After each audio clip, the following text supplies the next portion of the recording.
Hi, everybody. Welcome to My Money Story, a podcast for all of us about our experiences with money. And today I have my first guest, who happens to also be my best friend. Her name is Jennifer Guerrero. She lives here in Houston, Texas, and she recently just purchased her first home. So, hey, Jenny, how's it going? Hi Dee, thanks for having me. Oh, it's a pleasure. So, I know your story inside and out, but every time we talk about it, we wind up talking on the phone for like 3 hours, like you just said.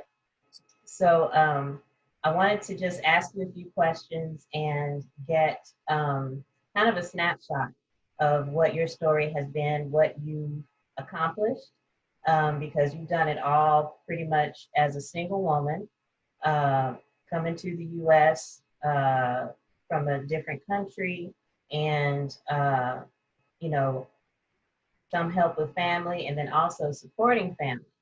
And it hasn't been an easy road, but you've done a great job. So, I think your story is the story that actually inspired me to have the podcast because every time we talk about it, I get so excited because I'm like, oh my gosh, it's like everything good that happened to her is happening to me.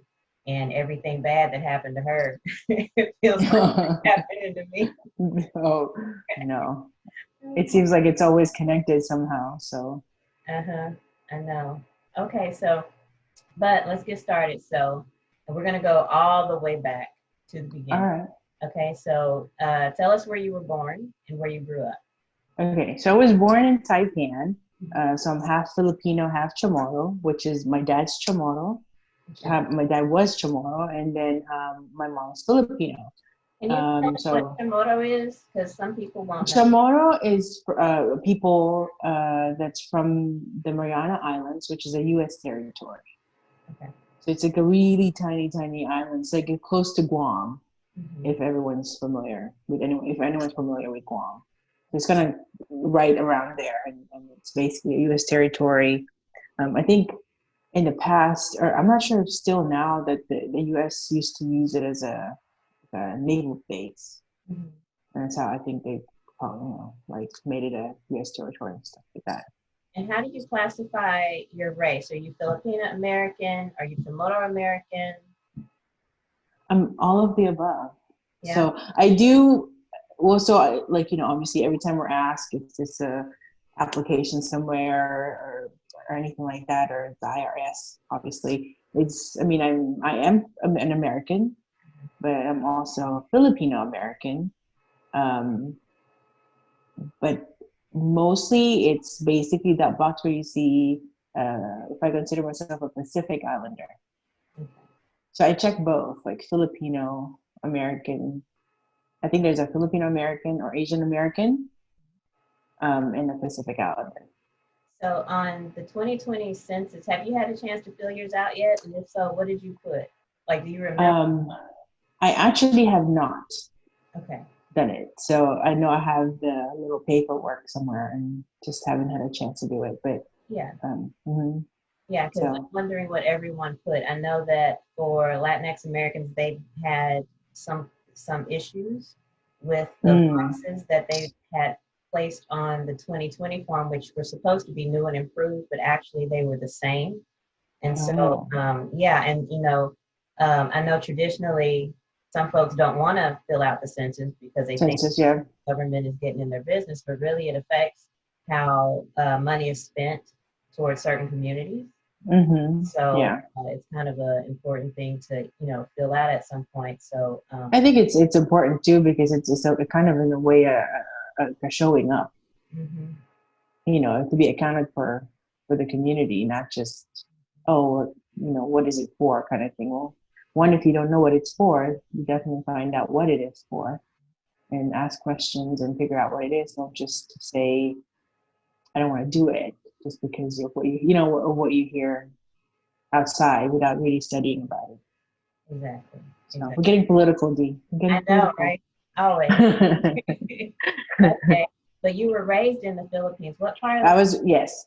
were you raised So I was raised in the Philippines. This town, I think about an hour away from Manila, which is the capital. in? It's a town called, or a city, basically called Kawit, Cavite. And Kawit is translated to like a hook, like a fishing hook, because in the map it looks like a little hook. So that's what it's for. Um, but that town, our town is basically known for oysters and mussels. So a lot of people that's usually we have like a like a beach, like beaches really.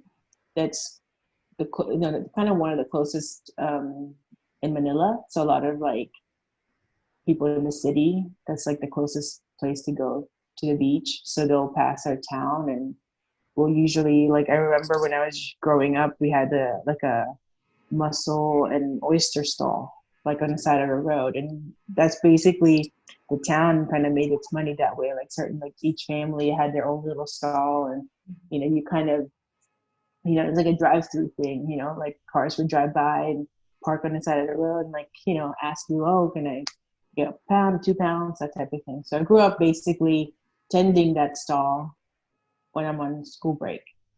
And, like since I was, I don't know, 8, maybe, I knew how to like shuck oysters and eat them raw. And so, yep. You always try to get me to do, and I'm like, no.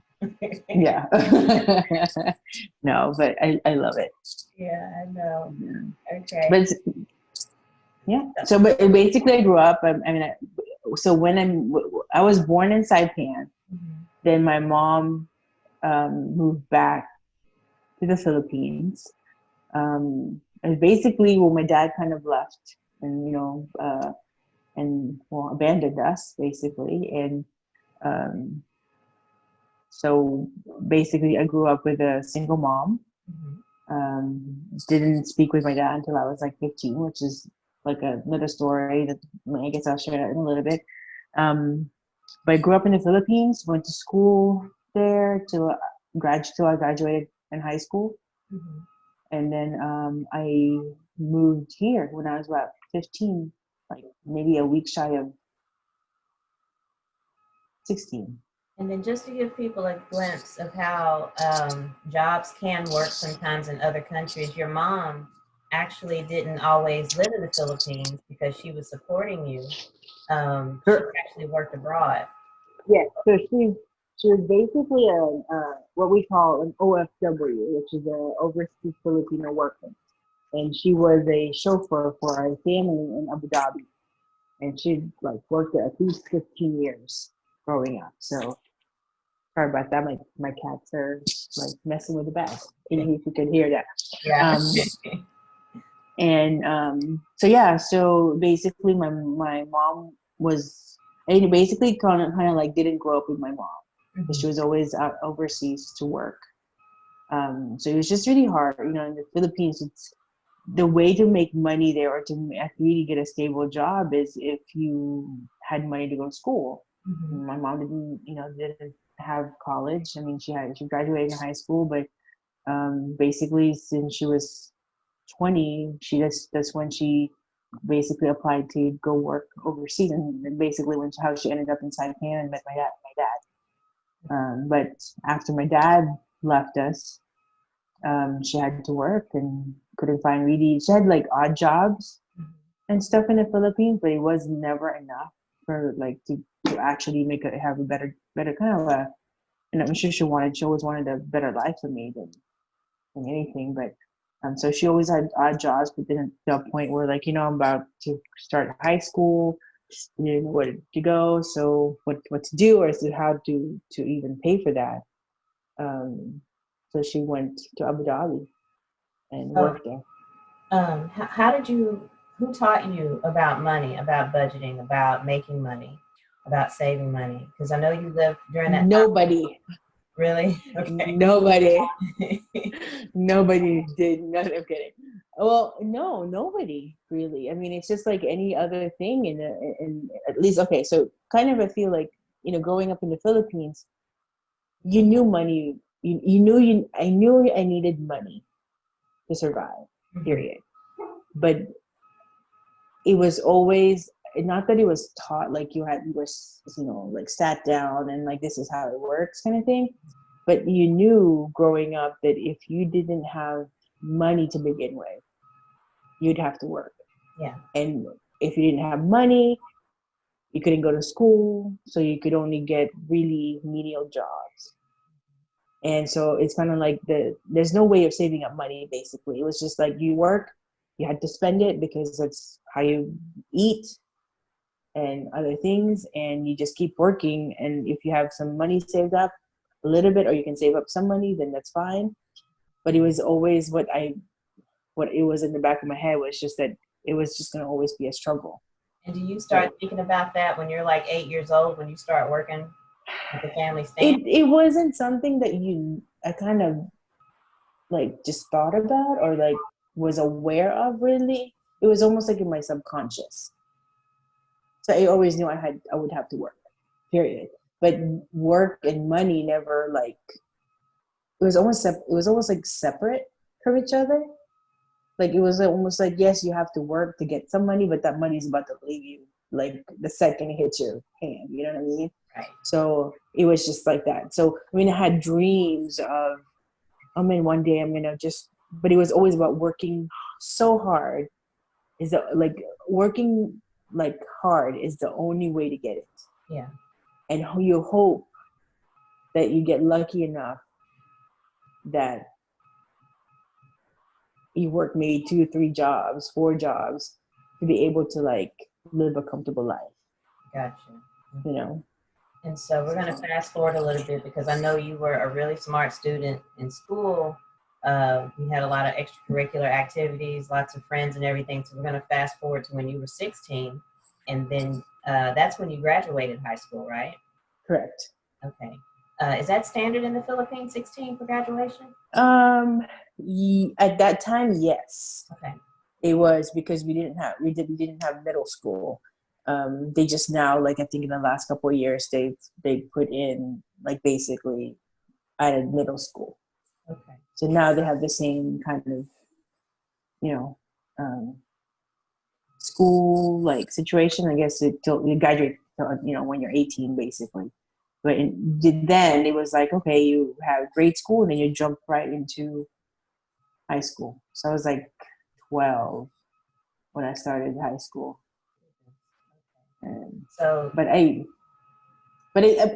feel like I was always so mature though that I didn't feel like I needed like additional school. I can see that. You know, when like okay, I'm 16 or 15, graduated. I was like I was pretty much like I mean, so it kind of going in a transition to that is like I mean, when after graduated high school, like I moved here. Like that was my decision to move. Right. Here.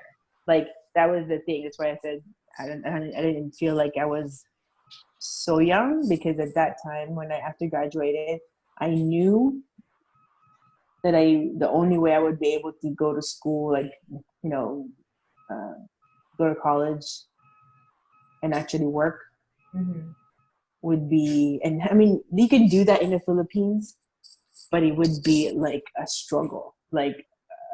So at that time, I knew I was an American citizen. I had dual citizenship at that time. So he's like, okay, look, I mean, I'm gonna take that opportunity and just like go with it. So you know, when you decided to move, what state did you move to?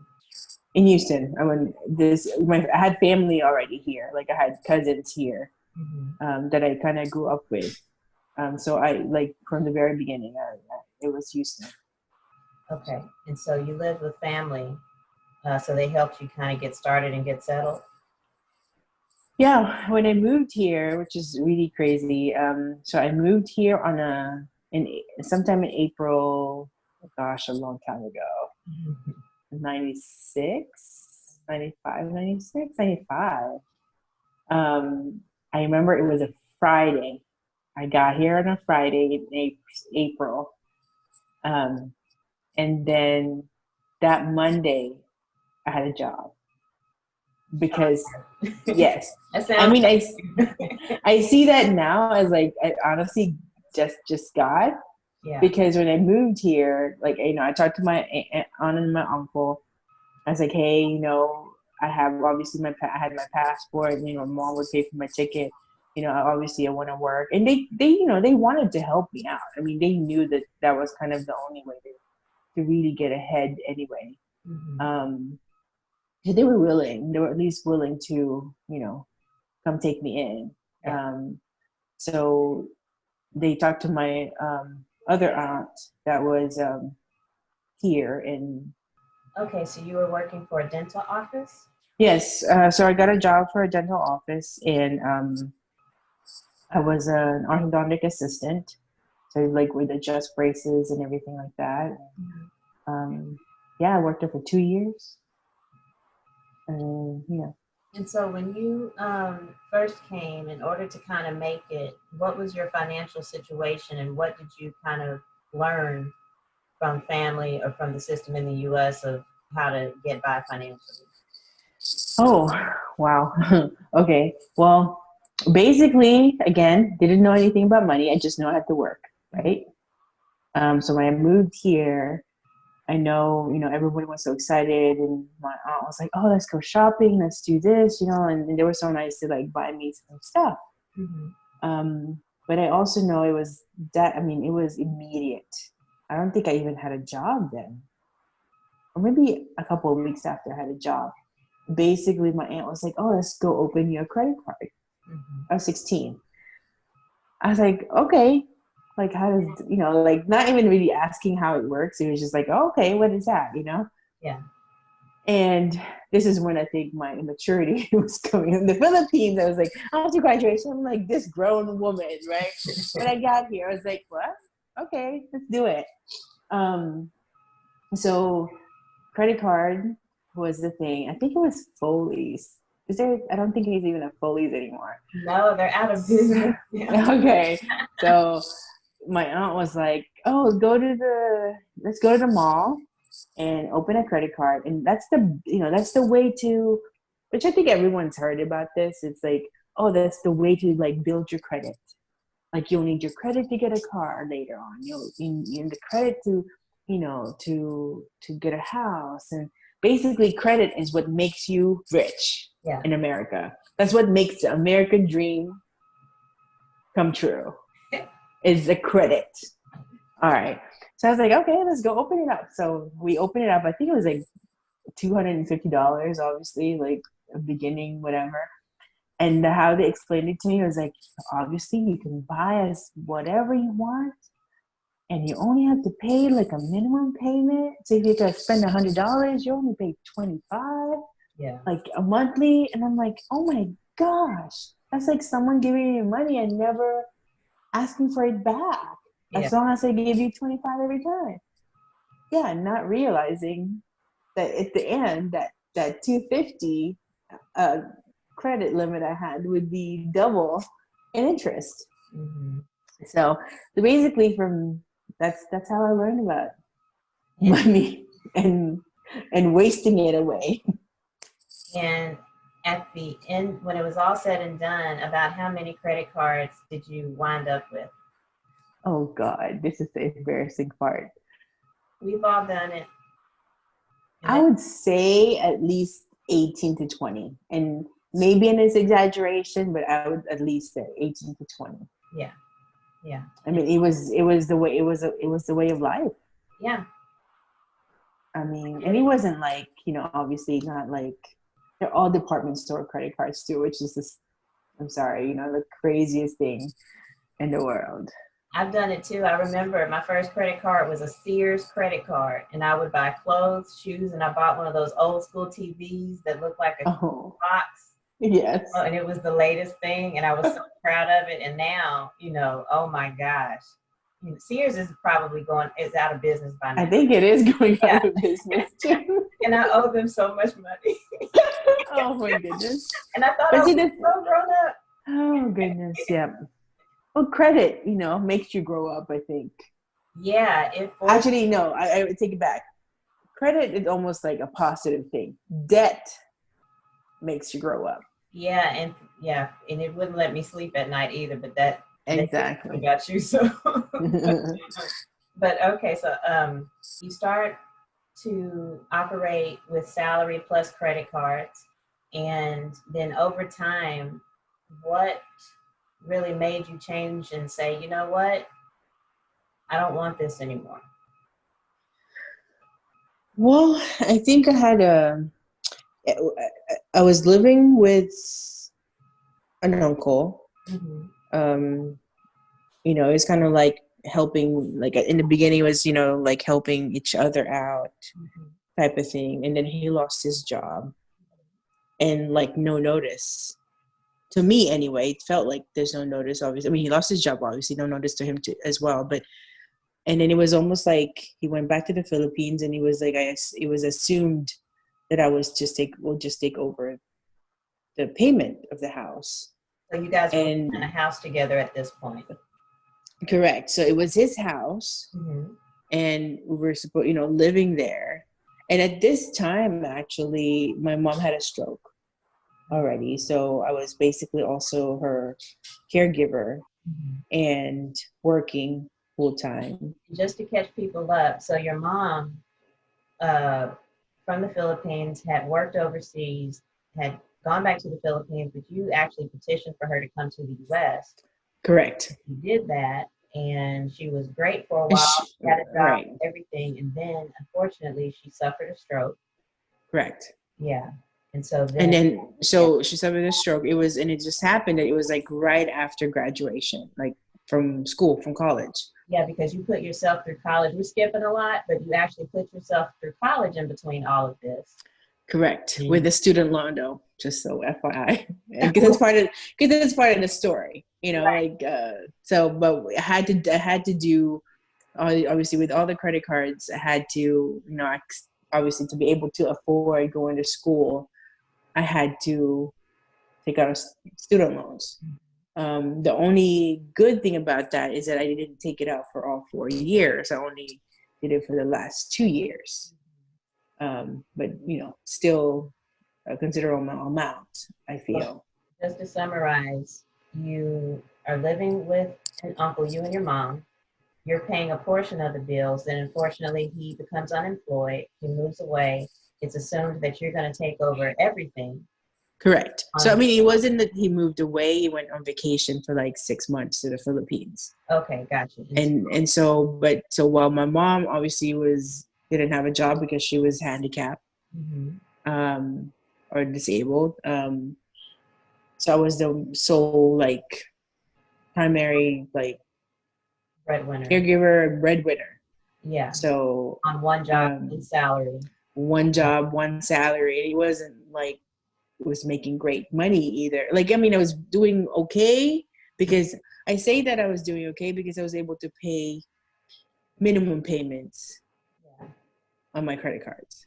And I'll say this about you too. You always have enjoyed your job because I think Yes, you've worked for this ophthalmologist's office and have been in charge of billing there for as long as I've known you.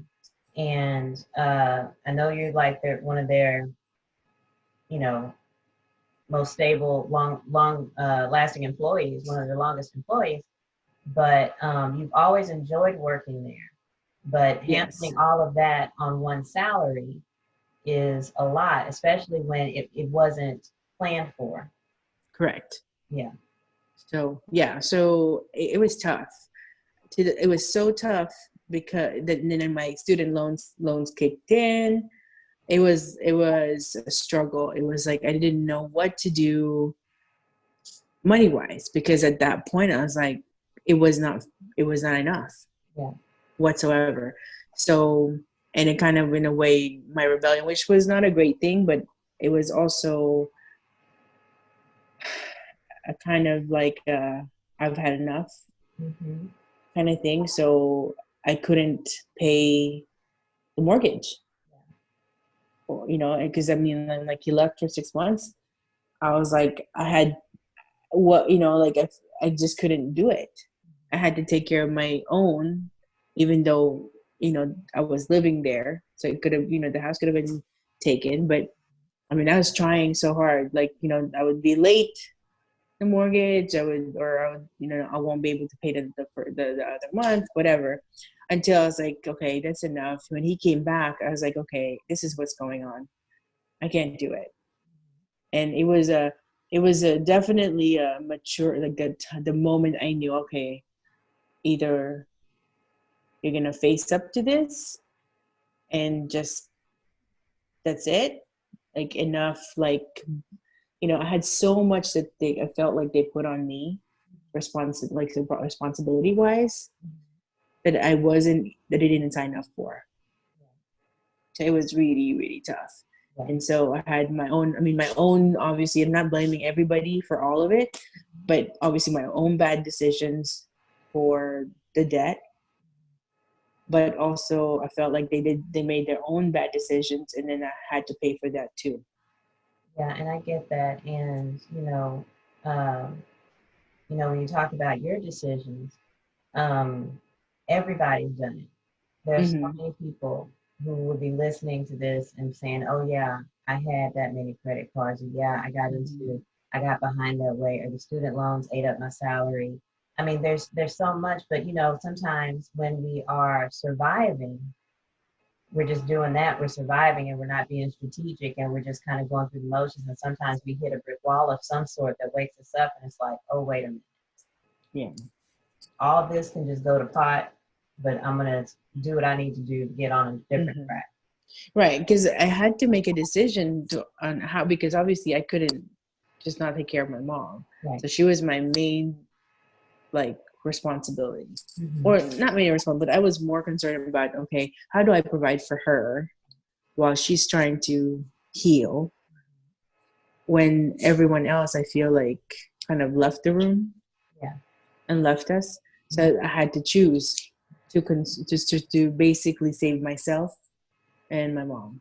Yeah. And so, And it's not going to be, I don't think it was a decision that was obviously, was agreeable for everyone else, but it was I can tell you, it was the thing that saved us. yeah. And I'm just gonna say this because one of the things I always want to showcase is just how, to me, and you tell me if you think I'm wrong, okay? But how maybe culture can influence some of the decisions that we make. Because Oh. there are a lot of people your age, which I'm 45 now, and you're 40, so you're 41, so you're 4 years younger than me, but there's people around our age who would have been in that situation and said, "I'm gonna bounce. I'm out. You know, Right. I'm not staying for this, and you deal with you and you deal with you, and I'm gonna go live my life." But I think that uh, in Filipino American culture or Filipino culture, family is extremely important, and your family has always been extremely important to you, and taking care of them and respecting them and all that good stuff. So I remember when you were going through this, and in my very Americanized mindset, I'm like, "Girl, get out of there." Right. Do Right. you. But you were like, "No, I need to take care of this, and I need to take care of that. I need to take care of my mom. I need to make sure things are good at the house, and then I need to do this." And it was very stressful for you. And in my American filter, I'm like, "What is she doing?" But I've learned, and you've taught me over the years, I can't just see things one way, my way. It's a different deal. Yeah. It's a different culture, it's a different deal, and family will always be priority for you, which has taught me that's a good thing. That's a very good thing, Hmm. of course. I think I remember telling you one time, it's like, like the very thing that you like about me is the very thing that you're saying for me not to do.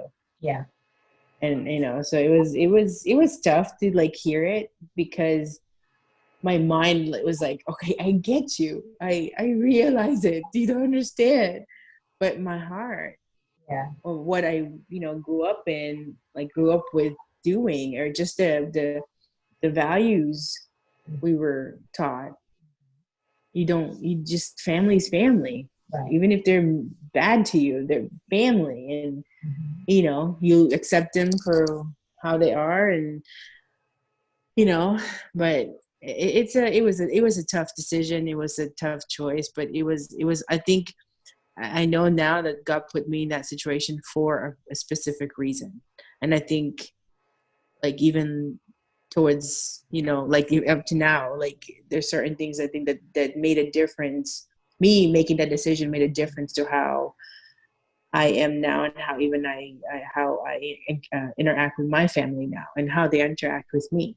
Yeah. So Yeah. And so I'm going to fast forward again a little bit. So you were able to move out of the house. Uh, yes. you and your mom were able to move into a nice apartment close to your job, and Correct. you were able to save there. And here's where I'm going to say, I'm going to be interviewing people of different backgrounds, faiths, everything. But you and I are both Christians. And so this is where our discussions really took a different turn, because you were just on fire for saving, and Mm-hmm. for you used the Dave Ramsey system to help come out from under a lot of that credit card debt. So real quick, just touch on Mm-hmm. what happened. Okay, so we moved out. At this time, like my faith was just like, okay, I have nothing else. I have no one else. I can only depend on God, right? So this is where, like, I think my faith really, like, grew exponentially. Um, Even finding the apartment we were in was God. I tell you this all the time. I always think like, oh, it might sound it's weird. Maybe, I tell this to everybody and I'm like, you think it's weird. They know. I mean, like, I always tell you this, like how I pray, I pray like, okay, Lord, or like like you go into your quiet time, or, you just take a moment kind of thing. But I always believe that, like, even my breath, even as I take my breath, it's a prayer. And it's also a way of I feel like God holding me accountable, or at least holding myself accountable, that anything I say or do is really not hidden from God. Right. And He's always with me. And it was just like, so any conversation I had, like, so it's like, Lord, if I'm not supposed to say anything, tell me. If I, my mouth kind of run away with me sometimes, most times anyway. But Say it, it's but okay. it's you know so it's like, okay, Lord, I have the Holy Spirit convict me if I'm not supposed to say anything, or if I'm supposed to say something. Like, I'm just so relying on Him. So in this conversation, and I remember vividly, is like, going through this, like, there's a row of apartments, and I was like, Lord, oh, I skipped the first one. Oh, I don't, I'm not that one, I don't feel it, whatever, like I knew anything. And I went to the second and the third one, right? So it's like, but as driving back, it's like, Lord, if I'm going to consider that one, I want it to be that particular apartment. I mean, I had specifically said that would be the apartment that would be perfect for my mom, with a wheelchair and all that stuff. That one. If it's not, then I know that's not the apartment. So it's like, so I was like, okay. And then I felt like the Holy Spirit told me, well, go in there, Mm-hmm. go in there and ask then, right? So I go in there and, did the application, or not the application, but just questions, and everything was just like, okay, that's my budget. All right, that works out. Like, okay. And then she was showing me, and she actually showed me another apartment. So it's like, it's not the one I pointed at, you know. So I'm so literal, and I feel like with my relationship with God, He's like that with me. He's very literal. So, and then we come back, or it's like, oh, like, fine, everything else works out, the money and everything. Yeah, it's not the same appointment I pointed out, but the money works out. Mm-hmm. Deposit wasn't so bad. How much it would be wasn't so bad. It's like, it would really make me save money. So I was like, okay, let's just do this. And no, when I came back to basically kind of get another tour of the apartment. The lady, the girl was like, oh, this is the apartment you have. But then she's like, oh, wait a second, okay? And she got the manager, and she's like, hey, is there another one that you can give her? And the manager came up, and she's like, yeah, you can do this one. We use it as a storage room, like a storage apartment. Yeah. But we can take out all the stuff out there and, make it make it available for you. Mm-hmm. And I was like, oh, can I see where that is? Gosh, Dee, when we were walking to it, it was exactly the apartment I pointed at. Yeah. And I was having a conversation with God. Yeah. Exactly. It was it. I mean, it was they don't usually open it. But when I got there again, I told you the office manager was like, oh, you know what? We can open it for you. Mm-hmm. And I was like, I knew right then. I was like, okay, Lord, this is you. So this is where I was supposed to be at. And I stayed there for about 4 years. Just about.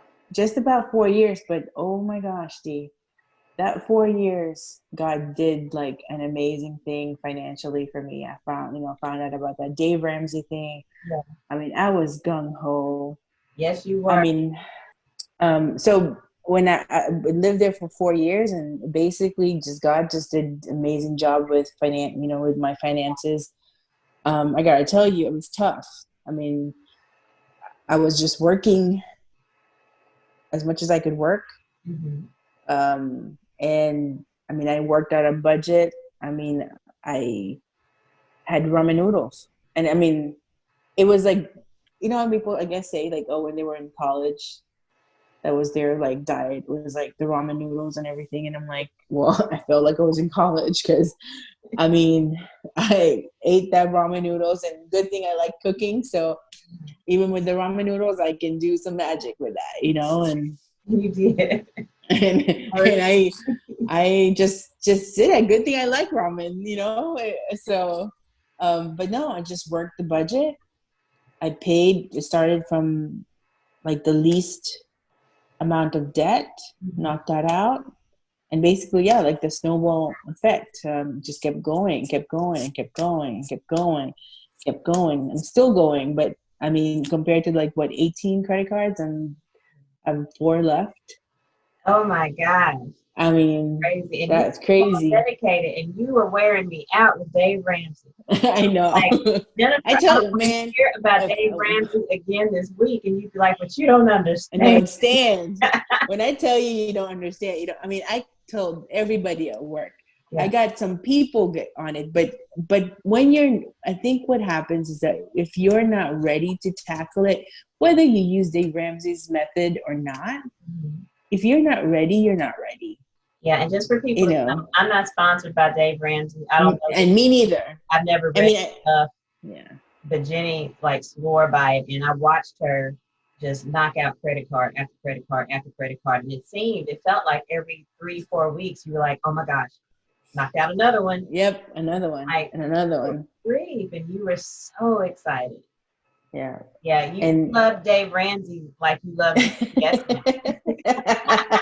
well, I mean, I wouldn't say that, but I mean, but he did. I As mean, much I as you think love his BTS, okay. right. Well, that comes later, but it was just an amazing. I think it's again, it's not necessarily. I mean, I wouldn't say that because it really did help me his ways. Yeah. I mean, I had to modify it in some places Mm-hmm. because of certain responsibilities. So I mean, but sticking to the budget, sticking to like, okay, what is my goal today? Yeah. What is my goal for this month? Mm-hmm. It just worked out. I mean, up to now, like what I learned how to manage my money and what money comes out and goes in, like I'm aware of. And I think before I didn't care, and I realized that maybe when I didn't care because it's like that hopelessness feeling Mm-hmm. because you didn't. Who cares? I mean, you don't have money anyway, Yeah. so why care? Just okay, fine. Let's just spend money because that makes you feel better. Yes. Now, like knowing what I went through and what I've done, like being proud of myself that way, Mm-hmm. it actually doesn't feel good if I know I have to spend the money. I It's like know. what feels good now. It's like even learning basically to channel like that immediate gratification Uh-huh. was a good thing. Like it was a good process Mm-hmm. because instead of like before I was so stressed and like, oh, let me go to TJ Maxx.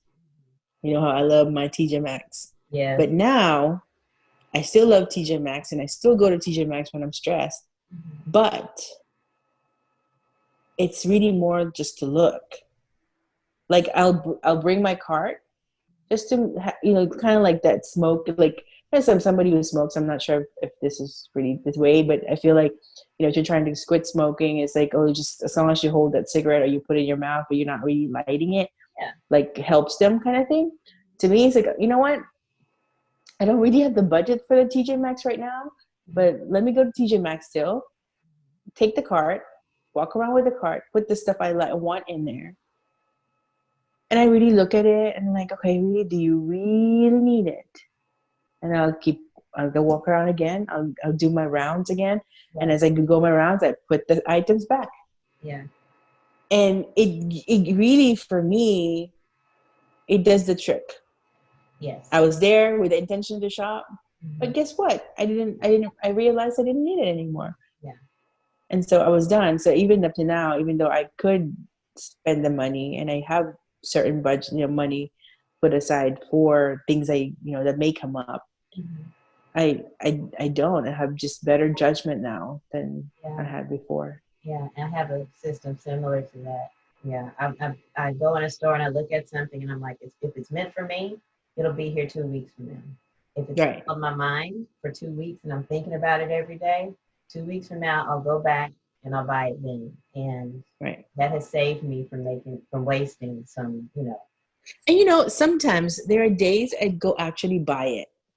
But what I do okay. is that I take it home Mm-hmm.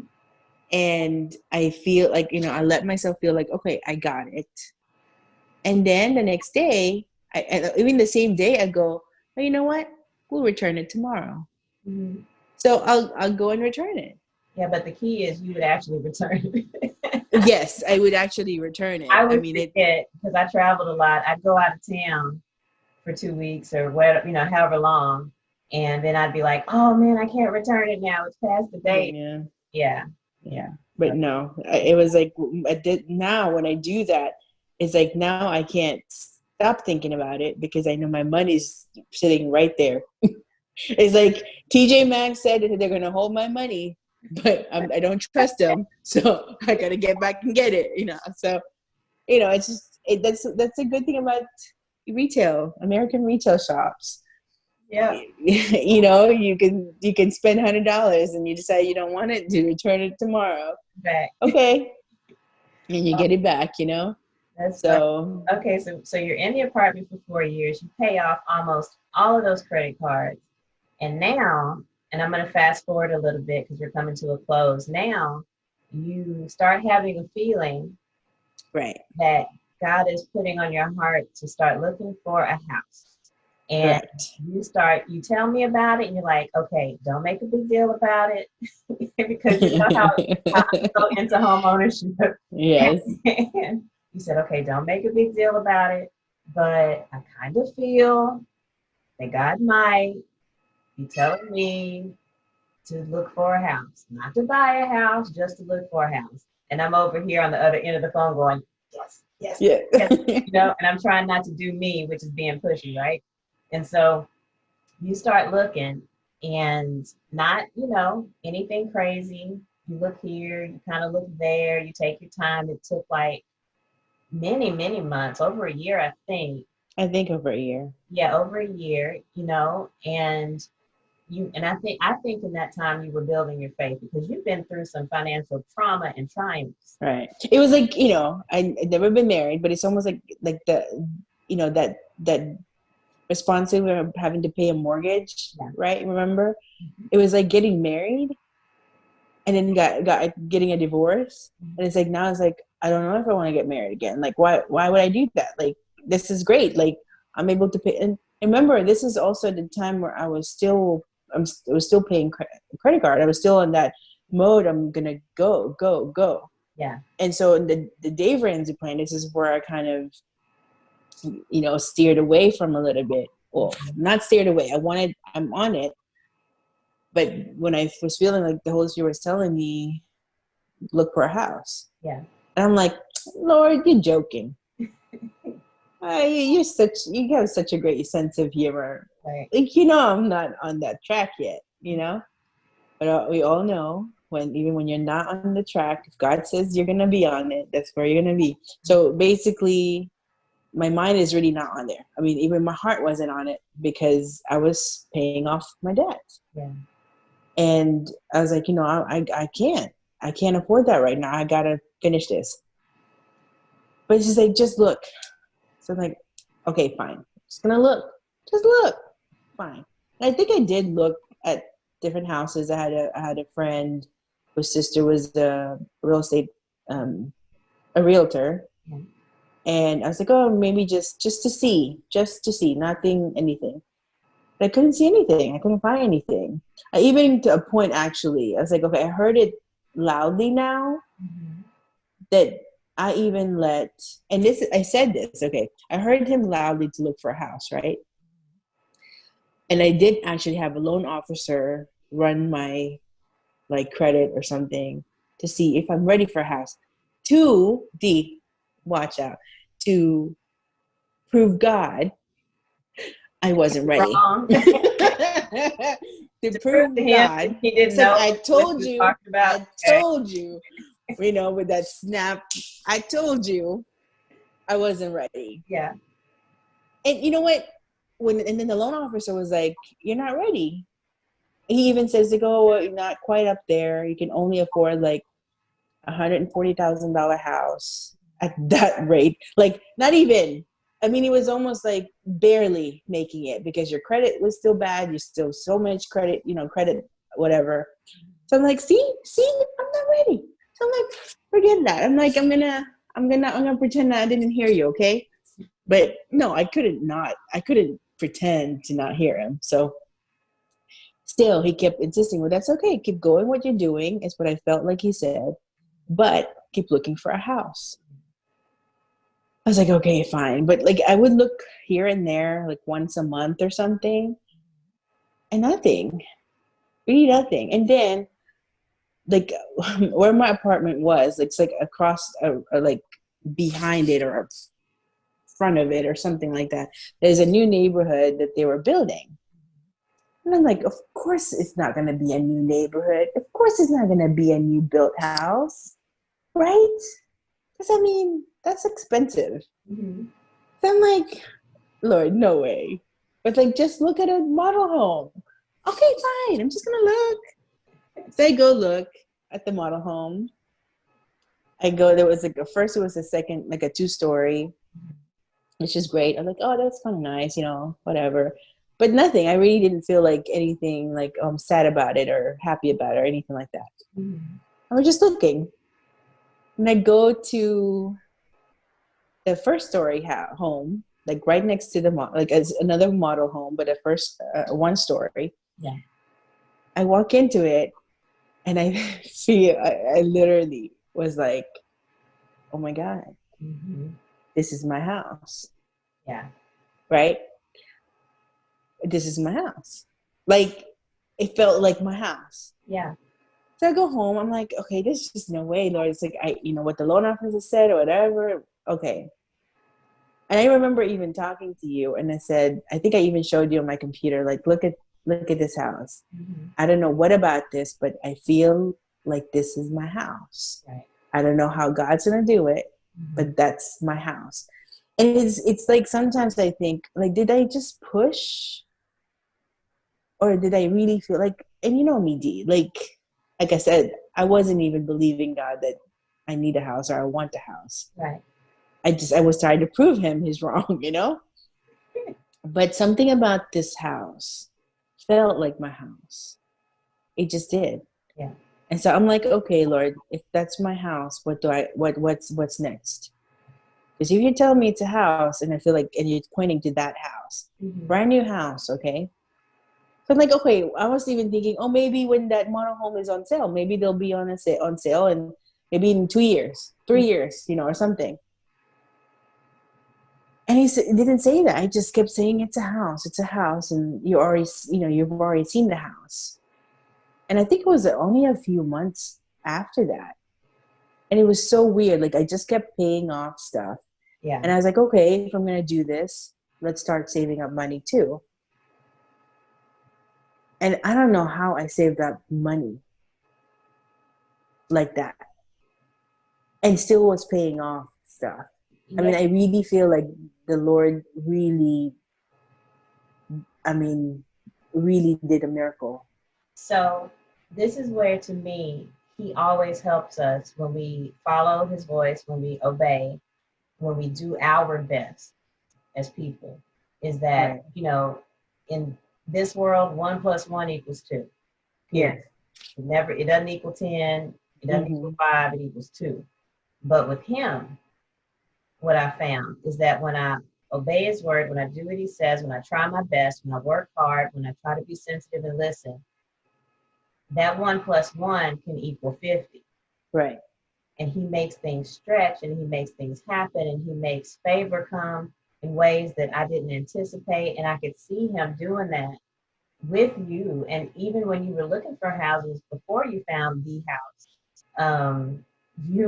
I was like, my prayer for you was give her a brand new house because she's thinking she Yeah. can't do it. But a brand new house when you're buying your first home really is a fantastic thing because you have all new appliances, everything's under Mm-hmm. warranty, Mm-hmm. and you don't want to have to come out of pocket if your AC breaks or if your dishwasher breaks and stuff like that. And Yeah. it really is the safest bet. And the way you take care of stuff, I mean, the house is going to last forever. And if you ever sell it, the next person is going to get a really good quality home. Yeah. So, but it was so funny uh, when you were like, "This is my house," and I'm like, "Heck yeah, it's your house." No, and you haven't even seen the house at this point. And then No, when I finally like, okay, let's do the process kind of thing, and I had you come over yeah. and look at the model house. I Mm-hmm. remember it vividly. It's like I walk in, and it's like I think my face just like lights up every time I go in there. Mm-hmm. And you said even said when we were sitting there, it was like we were there for an hour talking. Like it was already my house, Yep. right? And you said, yeah, this is your house. I see it. I see it. And it really was. And so I was like, the lady that does um, like kind of shows the house, the new homes.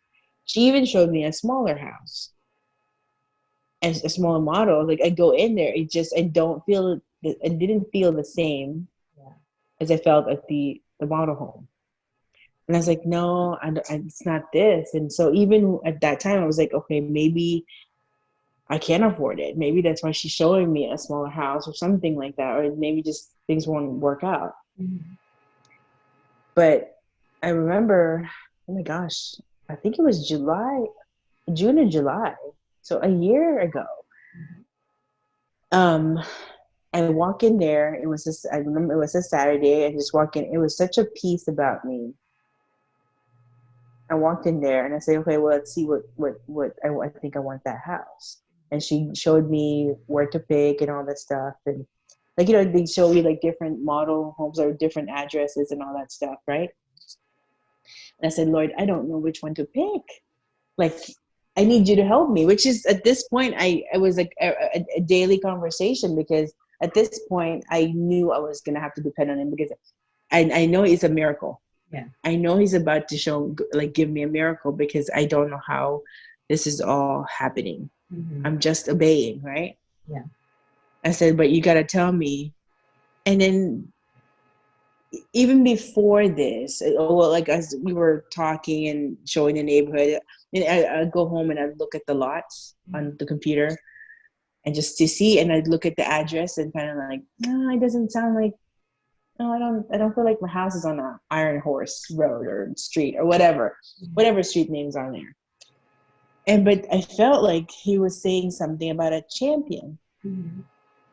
like tiny, but I can hear it. Yeah. So I'm like, okay, I don't know, but there's no champion here.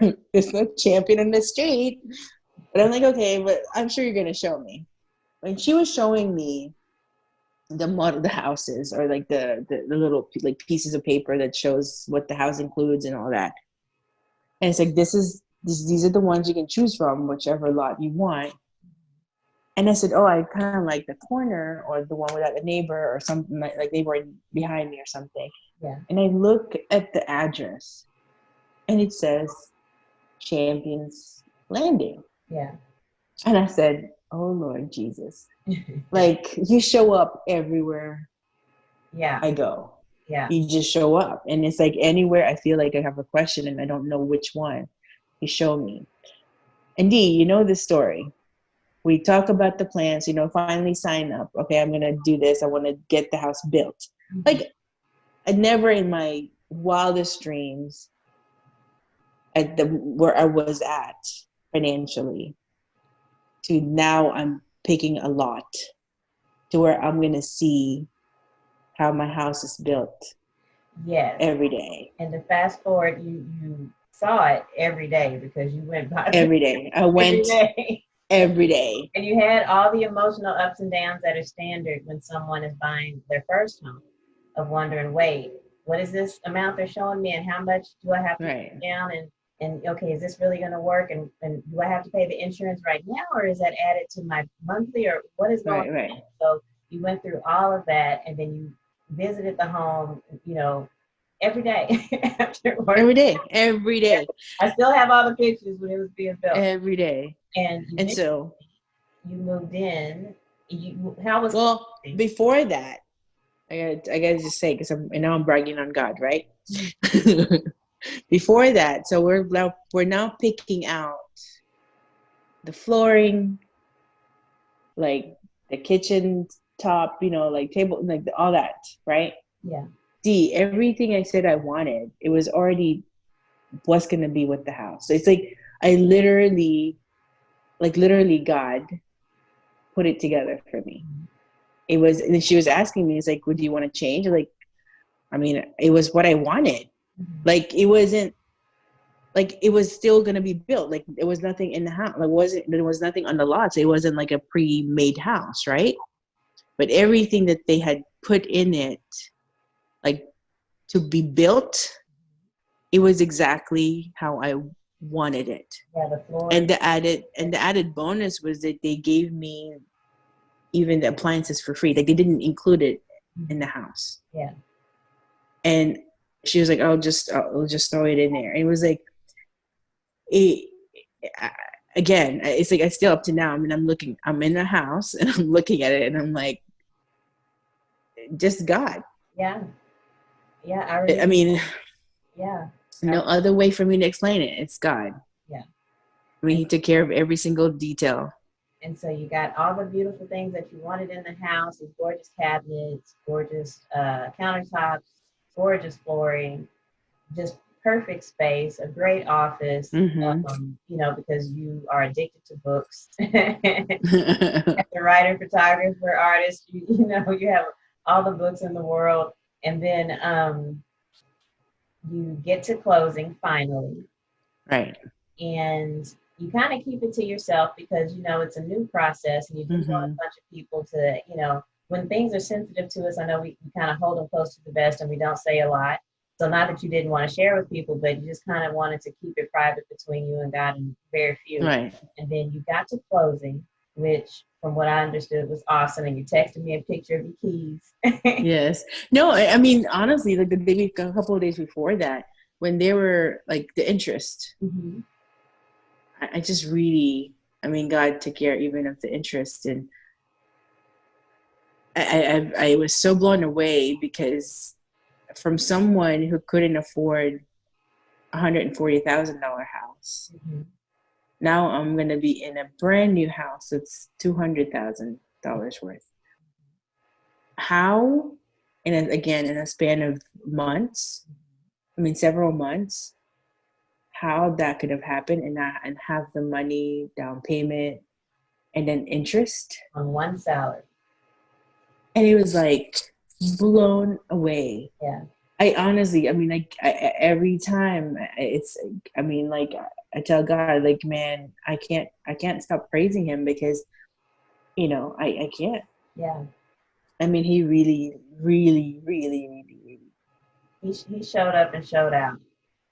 He did. And he rewarded all the faithfulness, all those years, all the trying, all I the mean, taking. And now you have this gorgeous house in a very beautiful neighborhood, a very well planned neighborhood, in a great part of town, uh, literally just down the way from your job, yes. which enables you to really, check in, get home Hmm. quickly, not take too long getting to work in the morning. You can spend as much time as you can caring for your mother and prepping and doing all the things that you have to do as one person, being a caregiver and working full time. And what he did for you, I mean, it felt like he was doing it for me. And when you sent me the picture of your keys, I was like, we got a house. I know. Now then we had to move into said house. We'll save that for a different podcast. Oh Lord, God needed to show. But God used you guys to show up for me when we were moving. I gotta tell you Yeah, but I that.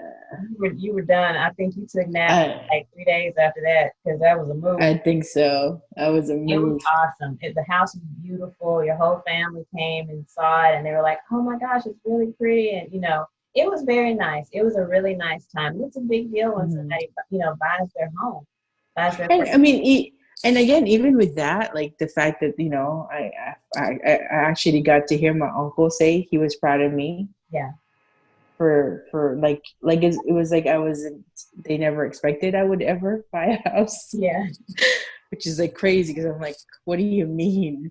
But they, and not that they never, and and it was never like the black sheep of the family, but it just because of what the debt and what the other house and having to not being able to afford the mortgage and all that stuff, like from they only see that part, hmm not necessarily what's going on inside and the struggle, yeah, to kind of get out of it.